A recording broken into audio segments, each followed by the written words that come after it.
This is a standard drill and tap index. You look down this side, the index, there are tap sizes listed for national course threads, all the way from 256 up to 1/2 13. On the other side, the index, are equivalent thread series in national fine, going from 264 up to 1/2 20. The row of drills here are the pilot drills for these tap sizes. The row of drills on the other side are the pilot drills for these tap sizes, and the drills in the middle are called body drills. For example, for a 1/2 13, the body drill is a 1/2 inch. So this gives you nominally some clearance between a 1/2 inch bolt and the hole that you've drilled with this drill.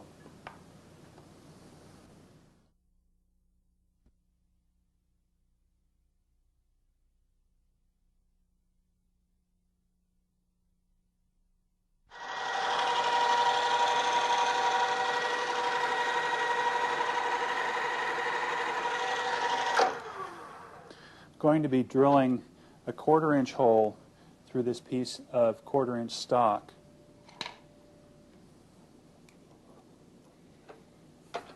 When drilling holes with an aspect ratio like this of about 1:1, it's often reasonable to drill the hole dry, that is, using no cutting fluid. Drill part way through, back the drill off to clear the chips, down a little further, and drill through the part.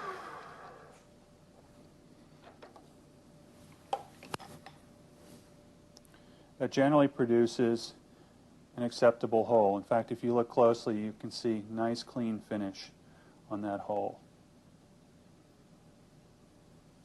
If you're drilling a hole with a much larger aspect ratio,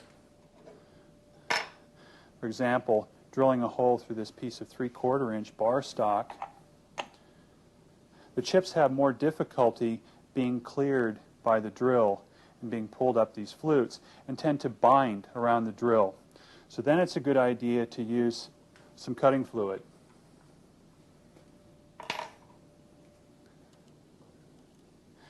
Start, as before, with a center drill.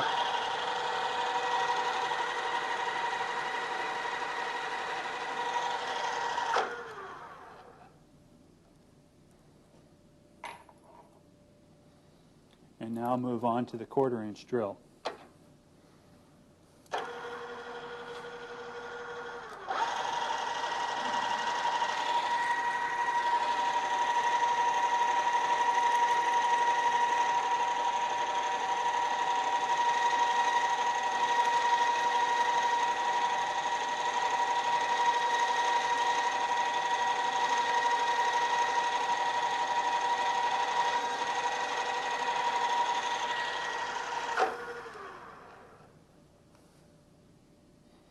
This coolant and lubricant keeps the chips cool so they don't heat up and get soft, and it also lubricates the chips so they slide freely up the flutes and are cleared out of the hole.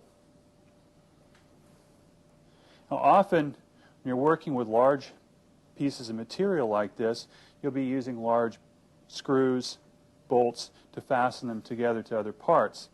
In that case, what you often want to do is step up in drill size. So rather, say, than starting out by drilling a 1 inch hole, you would start by drilling a 1/4 inch hole and then stepping up in size. This results in a much more accurate hole, and it puts less of a strain on the tools. The next drill I'll use on my way to drilling a 1 inch hole be a 1/2 inch drill.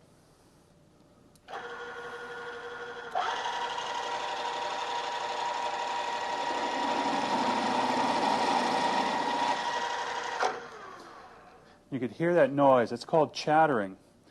And that's caused by the drill deflecting and jumping around the hole as it's coming in contact with the part. This is usually an indication that I'm running the drill a little bit too fast. So we'll try that again, this time run it on a lower speed.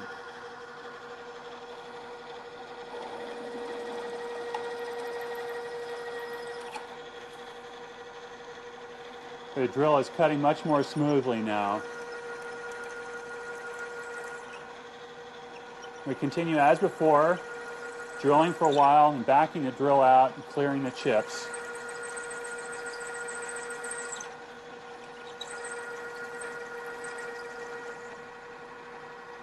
Until we break through the other side of the part.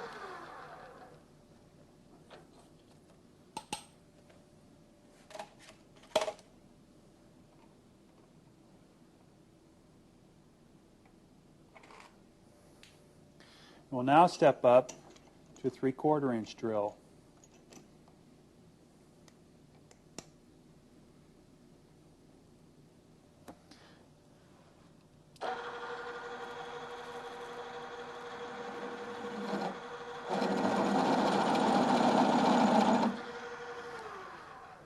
Okay, the chattering is now bad even in the low range that I have the machine set in.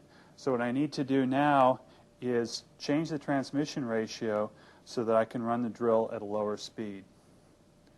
And that's done with the levers on the side of the machine. On most machines there'll be a little map like this that will tell you what the different settings of the levers will do in terms of speeds or feeds. Here, if I look, the levers are set. They're both off to the right. So I have them set in this position now, which is 410 RPM at low range and 820 at high range. Even 410 is too fast for this size of drill. So what I'll do is set the transmission down to, we'll set it down to 85 and 170, which means the lower lever can stay in the right-hand position, and the upper lever is moved over to the left side. This doesn't always work easily. Sometimes it'll go part way, like it is now, and stop. And the reason for this is that the gears in here are bumping into each other like this. The gear teeth aren't quite meshing. So as you change the transmission gears, you're sliding gears in and out of mesh. So what you need to do is rotate something, either the motor or the spindle, in order to get the gear teeth to align. The easy way to do this typically is to grab the spindle and turn it by hand as you're trying to engage the lever. Okay, it's now gone all the way over into the left position, and the transmission is engaged. Now when we turn the machine on, you can see a very big difference in the speed of the drill.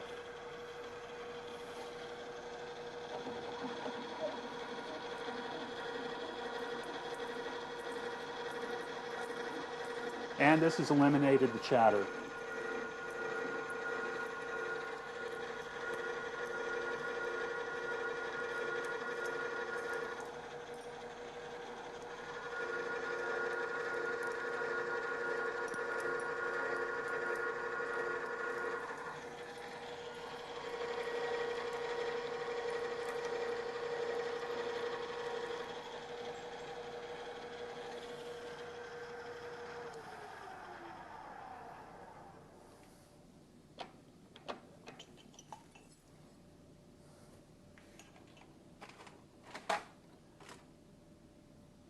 The last drill we'll use here is a 1-inch drill.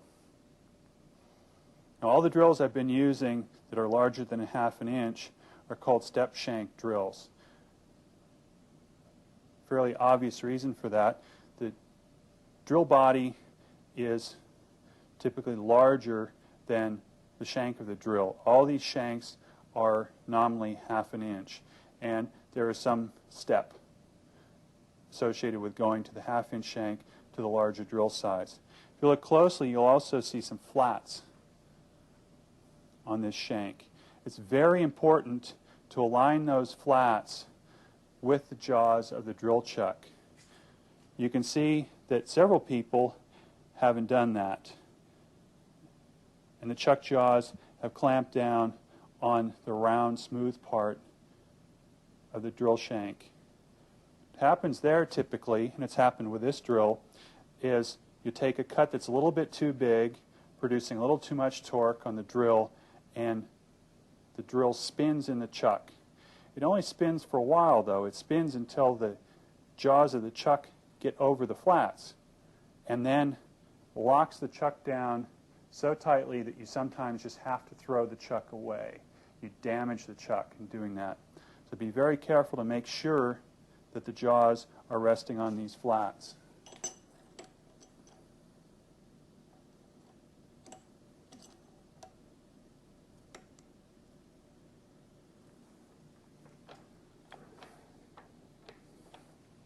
With a drill this large, it's difficult to feed the drill accurately by hand. It's very easy to push a little bit too hard and have the drill bite into the material too much and damage the drill. Sometimes you can actually just twist the shank of the drill right off. So the drill this large, drilling harder materials such as aluminum or steel, it's a good idea to engage the power feed and have the machine feed the drill through the part for you. That's done on this machine with this knob here. See, it's marked in and out. We'll start the drill up and away from the part, turn the machine on, and turn this knob to in. If you look at what the handle's doing here, you can see that the machine is now feeding the drill for me. And it's feeding it in a much more controlled manner than I could possibly hope to feed it.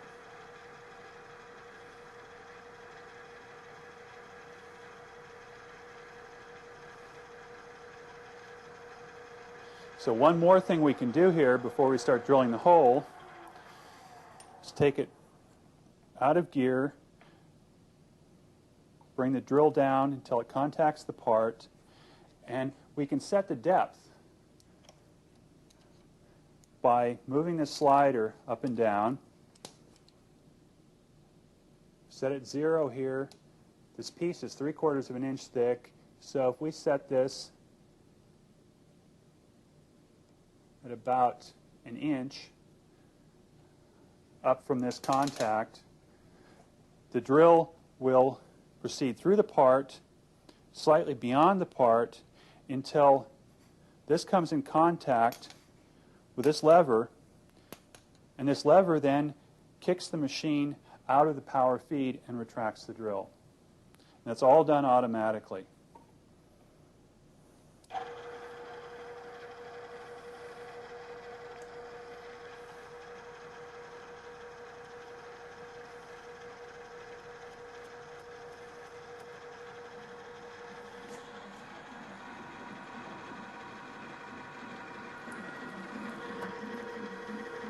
While all this is going on, the machine's doing all this work for you, you shouldn't shut your brain off. You should continue to listen to what the machine is doing and watch what's happening. If you start hearing any strange noises, say the machine is starting to work harder and harder, stop the machine. Find out what's going wrong.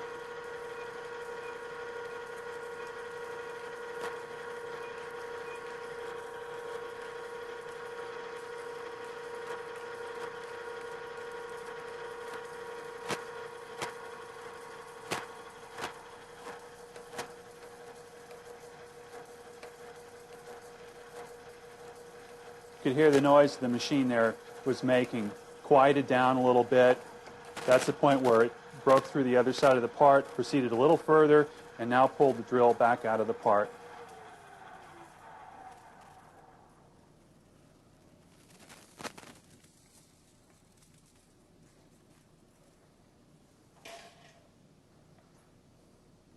The automatic feed and the feed stop are both very handy features if you're doing this sort of work all day long. You can see If we look closely here, got quite a good surface finish.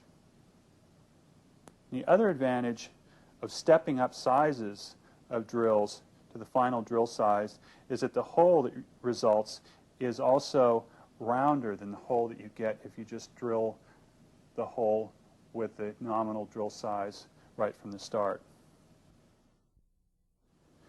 There are several other series of drills in addition to the standard series of fractional drills.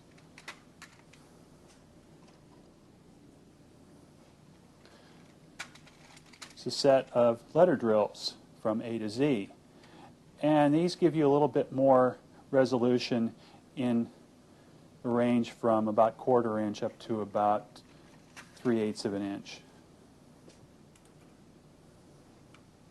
The low end of the scale is a standard set of number drills. The standard set is numbered from 1 to 60, with 60 being the smallest drill and 1 being the largest. These are the 3 standard series of drills you'll find in most shops. For drilling very small holes, the series of number drills continues in another less standard series up to size 80.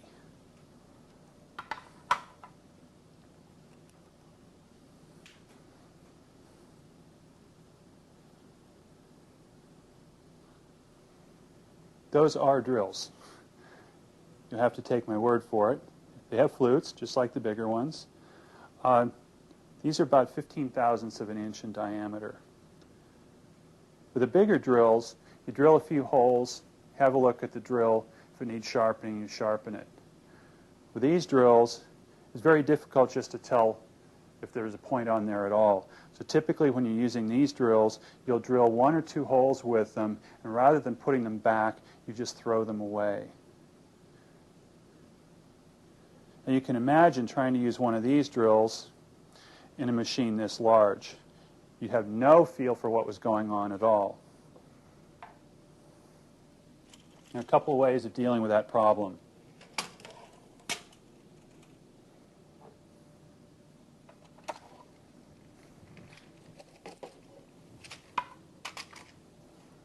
One of the ways is with what's called a sensitive chuck. This is a small chuck.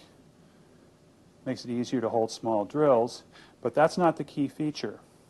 The key to this chuck is it's free to move along this axis. It's keyed in so that when you put this in a regular drill chuck like this,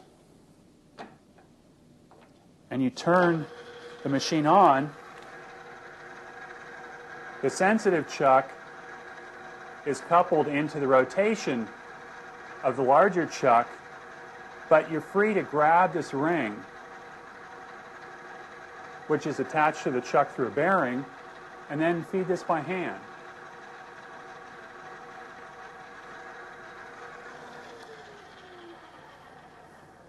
So even when you're drilling with a drill that you may find difficult to see,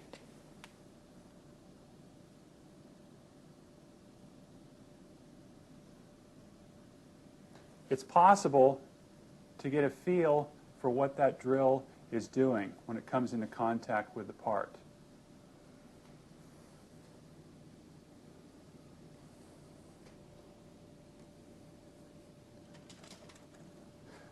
Another way to deal with this problem of sensing what's going on when you're drilling with a small drill is to use a small drill press. This works a little differently from most bigger drill presses in that the motor, the chuck are stationary. Hold your parts or clamp your parts to this little bed, and the hand wheel, you bring the part up to the drill. And this is sensitive enough so you can also tell what's going on with a very small drill. In addition, if you look at the plate in the front here, this drill runs at 10,000 RPM. That high drill speed makes it easier to drill and take very light chips and put a light load on the drill.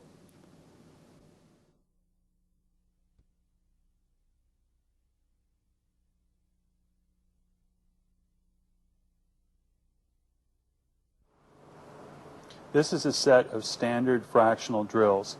It goes from 1/16 of an inch up to 1/2 inch by 64ths of an inch. Now, this helix is also a standard. This helix is here to help draw chips out of the hole that's being drilled. This particular drill is suitable for drilling most materials, aluminum, steel, wood. It's just fine. There are some materials, however, this drill is not suitable. For example, brass and many plastics.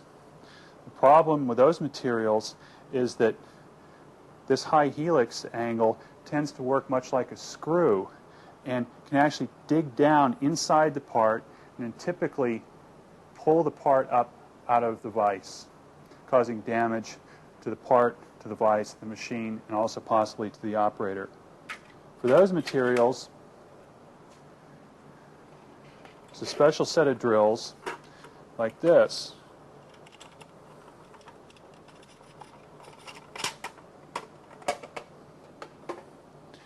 I'll compare the two. You can see the angle of the helix is much lower.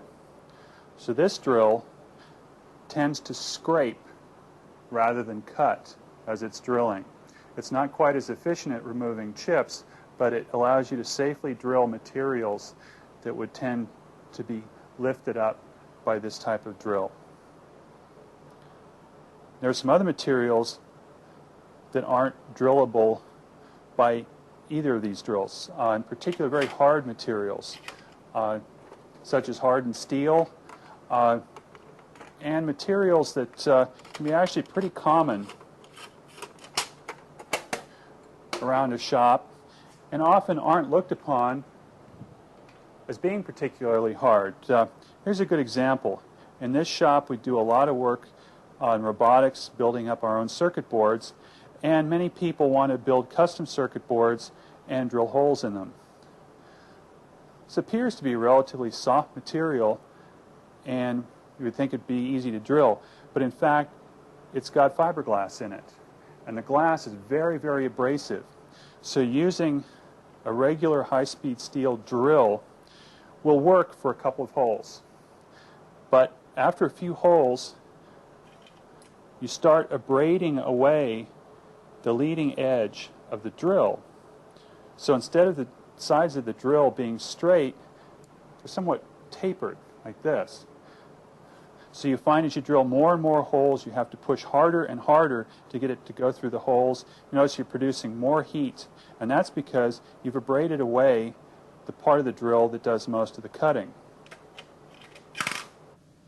The right drill to use for these materials is this one. This drill is made from tungsten carbide, and it's much harder than a standard drill. This drill is capable of drilling hundreds or even thousands of holes in abrasive materials like this, or very hard materials such as hardened steel.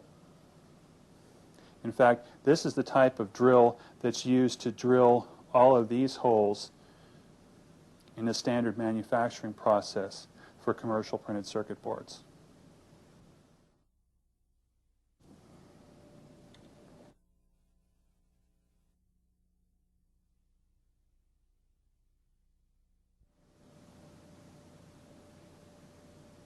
A drill press like this is a fairly robust machine, but even something this massive does have its limitations. This particular machine is limited to drilling holes of about 1.5 inches to 2 inches in mild steel. In aluminum, that means you can drill something like a 2-inch hole. Going beyond that risks damaging the machine. Some things to watch out for this type of machine: it looks a bit like an arbor press. Got a handle here to pull down. As you pull this down, you drive the quill down, and in fact, functionally it is similar, but this isn't designed to deal with the loads that you generally see in an arbor press. So using it as an arbor press risks damaging the quill feed. The milling machine is very similar in appearance to this machine, particularly because we have this XY table mounted on the drill press. But in fact, this machine is also not particularly useful as a milling machine. The reason for that, I'll demonstrate this, is the size of the quill is nowhere near as large as the quill you typically see in a milling machine. That means that this machine is much more flexible in this direction than a milling machine of a similar size. Also, drill press is typically set up with a drill chuck. And this is a very poor way to hold on to end mills and other milling tools.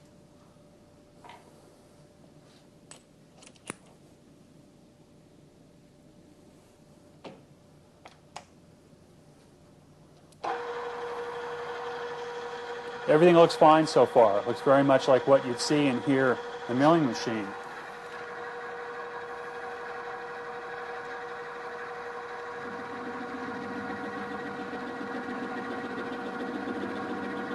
And it's sort of working. But you can hear some rumbling, some chatter. We feed this across the part.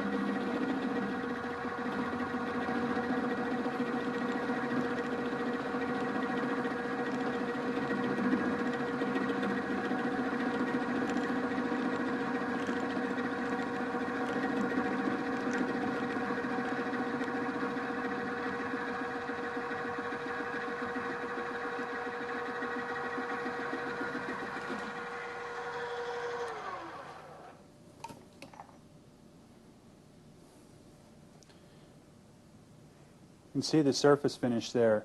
There are irregularities in that surface of about 0.010 of an inch. What's happening there, due to the lack of stiffness in this machine, in this direction, the tool was coming down and deflecting considerably each time it was taking a cut. And this is clearly unacceptable if you're trying to produce parts with nice flat surfaces and good surface finishes.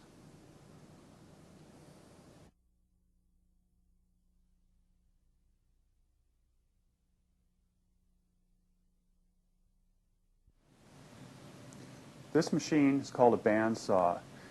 It's called a bandsaw because of the shape of the blade. Ordinarily, all you can see of the blade is this little exposed section here that actually does the cutting.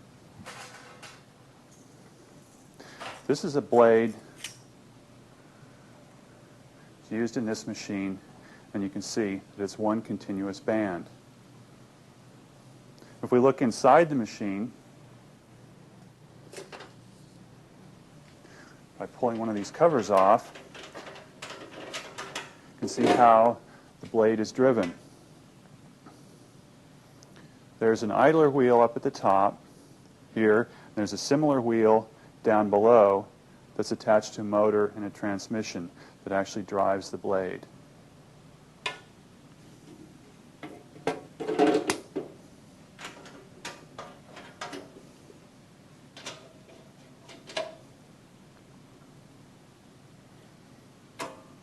A saw like this can be used for many different kinds of cutting operations. One of the common operations will simply be to cut down larger pieces of stock, roughing them out into the near net size for the parts that you want to make.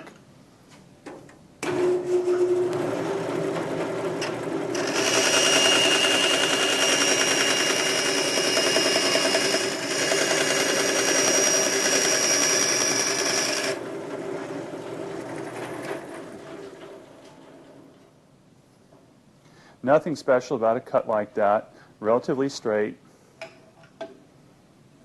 And that's the sort of cut you could make with many other saws. The real key feature to a bandsaw is that due to the narrow blade,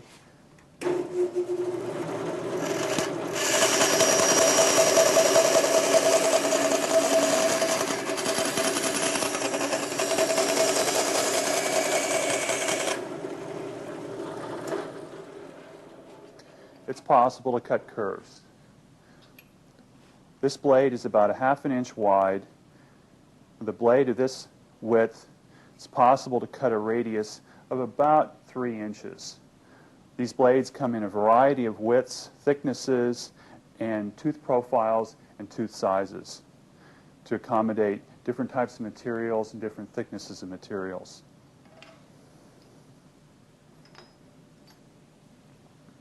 In particular, if we look closely at this blade has 6 teeth per inch. This is sort of a medium coarse blade for most shop use. This is sort of a general purpose blade in this shop, suitable for cutting most materials with the exception of very thin sheets of stock. The problem there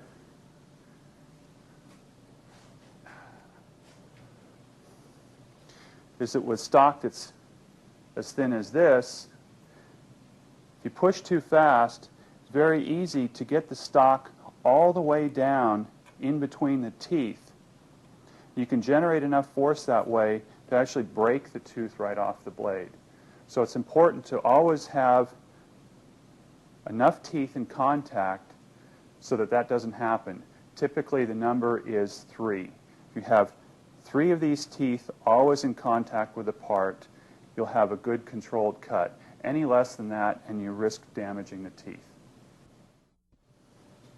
With softer materials such as aluminum or plastic, it's very unlikely that you'll damage the blade.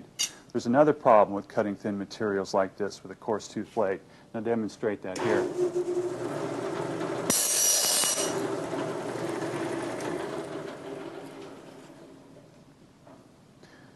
The cut I got was reasonable, and I didn't damage the blade, but the noise associated with cutting these thin materials with a coarse tooth blade is enough to be a danger in the shop. Danger to you and danger to other people working in the shop, because with that much noise around, it's difficult to be aware of what your machine is doing and your machine is telling you about how the operation is going. So it's a good idea with thin materials like this, if possible, to not cut them on a bandsaw at all, but rather use something like a sheet metal shear.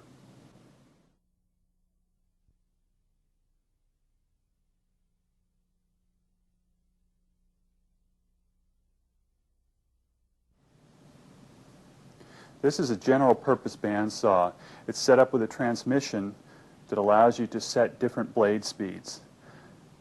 The machine is now set for about 1,000 feet per minute of the blade across the part. This speed is acceptable for cutting materials like wood, aluminum, different kinds of plastics. This is a piece of nylon, and this is a piece of acrylic. Demonstrate how all these pieces are cut with the blade running at this speed.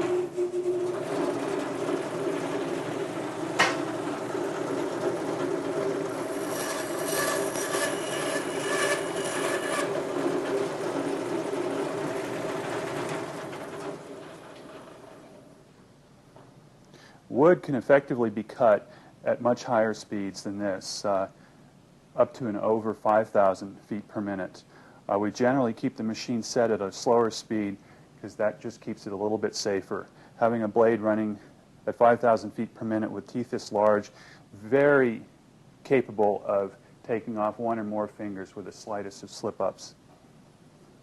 With soft materials like this, particular wood and softer plastics, there are times when you want to produce a square cut that can be aided with this guide. You can set the desired angle here, lock it in place, press the part firmly up against the guide,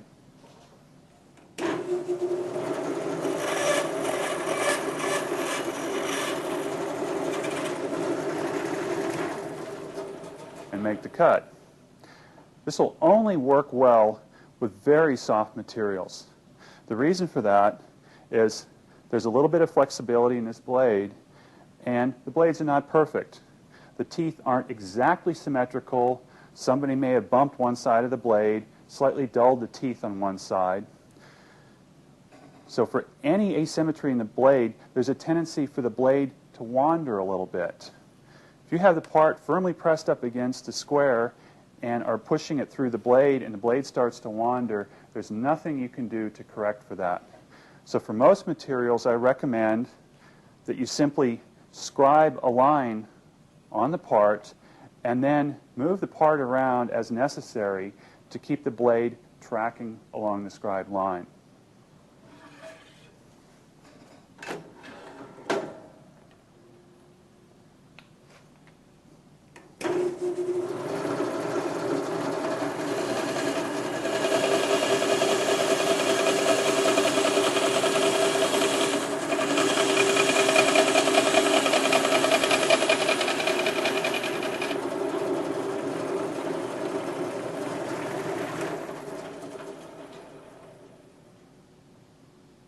Thousand feet per minute is also a very good speed for cutting aluminum.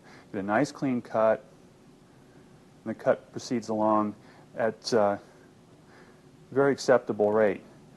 What I'll do now is lower the blade speed down to a speed that's more suitable for cutting steel. And that speed is about 100 feet per minute. I'll do that on this machine by going to the back of the machine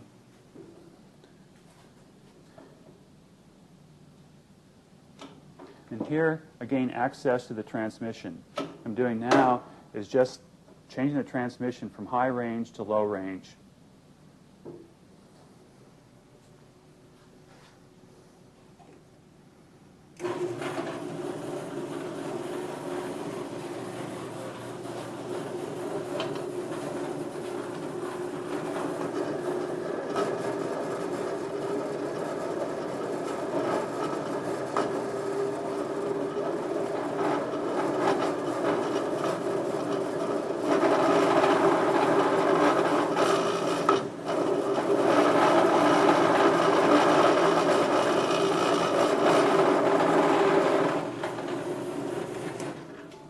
There's nothing going wrong here at all.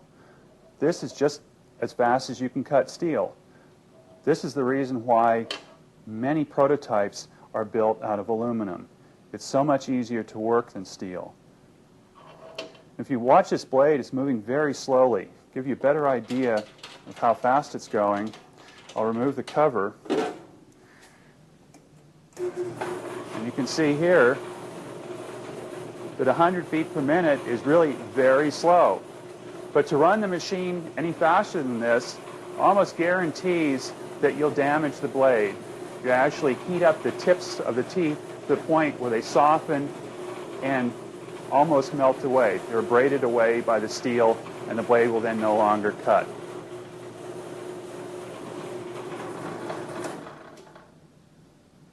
In comparison to that, I will now set it back up to high range to give you an idea of how different these speeds are.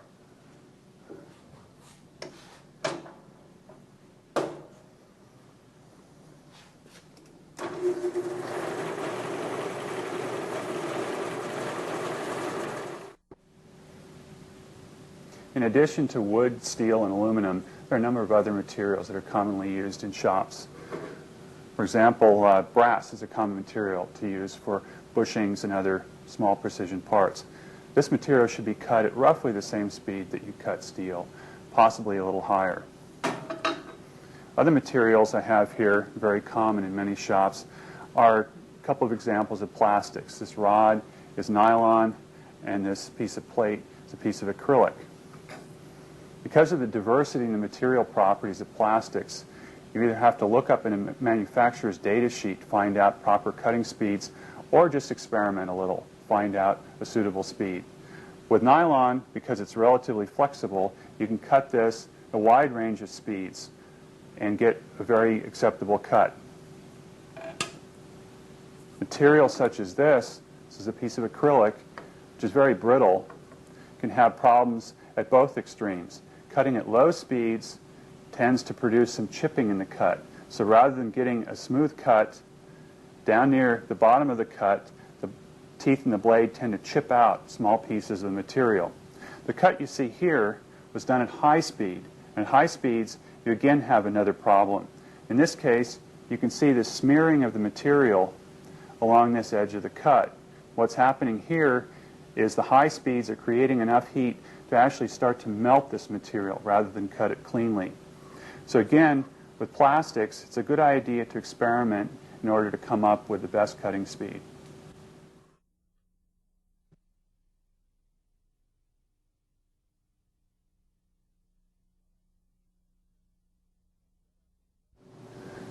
When set up and used properly, the bandsaw can be one of the safest machines in a machine shop. If the machine is not set up properly or is used incorrectly, it can then become one of the most dangerous machines in the shop. Particular during setup, we have a blade guide and a blade guard. Obviously, the blade guard is set up this high, exposing this much of the blade. You run the risk of not only pushing a part through the blade, but some of yourself as well. You should always make sure that the blade guard is set up just high enough to clear the particular part that you're going to be cutting. Also, your posture is very important. You have to let the machine do the work. So you should stand squarely in front of the machine, balanced on your feet, with your hands firmly on the bed of the machine. Often you'll see people in a shop in more like this position, without their hands on the bed of the machine, but rather holding on to the part like this. What can happen here is when you complete the cut, you can fall forward, pushing parts of yourself, parts of your clothing, into the machine. So stand squarely, balanced on your feet, and whenever possible, keep the palms of your hands pressed firmly against the bed of the machine. Much of this is like wearing seat belts, in that you may be perfectly safe if you're minding your own business, cutting a part by holding the part like this without your hands down. But, like not wearing seat belts, you may be behaving yourself, somebody runs a red light, clears you out, you're dead. Here, you may be behaving yourself, somebody else can come through the shop, bump your hand just slightly, pushing your hand through the machine. Through no fault of your own, you're missing some fingers or even a larger part of your hand. So keep your hands down firmly, and this way, any disturbances will not cause your hands to move significantly, and you'll be safe. Something you should also be careful about, there's a real tendency to do this, is to leave one hand here as you're reaching down to turn the machine on. Don't do that. Stay away from the machine, turn the machine on, stand up, get squared up, your hands down, and then move the part with your fingers.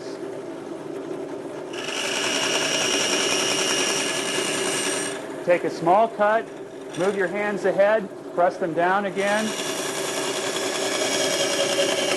Continue with the cut.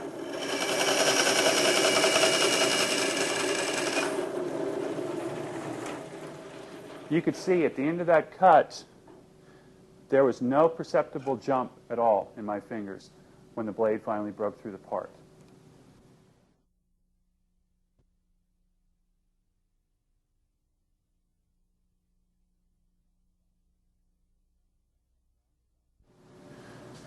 Round stock such as this can be cut in a bandsaw, but some precautions should be taken. It's very easy, if you don't think about it, to grab the stock at the end and then start the cut. It's possible the blade will catch the stock and spin it. If you're holding on to the end of a sharp piece of stock, you can cut yourself badly. A way to avoid this problem is with a drill press vise.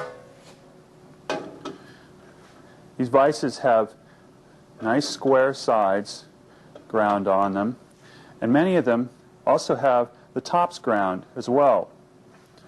You can take advantage of this design by turning the vise over, letting it rest on the ground top surface, locking the vise down, And now you have a secure grip on the part, and then you can hold the vise rather than the part, and then proceed with the cut.